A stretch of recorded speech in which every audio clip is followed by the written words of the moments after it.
for Saudi now. We're talking about 2 million people in a tiny, tiny space at the same time over a 5-day period. Absolutely, and it's been an extreme challenge for them. It's something that they've been hosting for 1,400 years. And over the last few years, over the last decade, they've definitely been investing more in infrastructure, whether it's creating wider bridges, bigger bridges to be able to access the points, having discussions with religious scholars about actually widening the space that is considered the holy territory where the rites can be performed.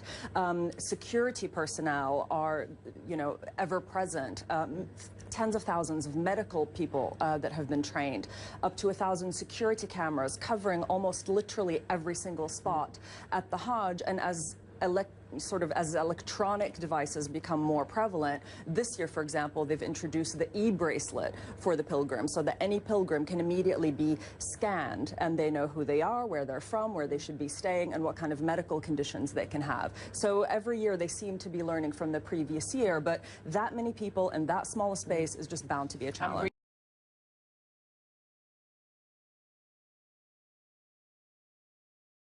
It's the sense of the diversity. There isn't a language that isn't being spoken. There's literally people from almost every country in the world, every ethnicity. And also what strikes you, and having been to Saudi Arabia, you'll relate to this, is usually men and women are quite segregated in public spaces. But at the Hajj, the men and the women are performing their rituals together, they're praying together, and because everyone is wearing the same white robe, which is intentionally meant to symbolize equality, you can't tell rich from poor. And some of the people you meet have actually saved their entire lives to be there at the Hajj at that moment.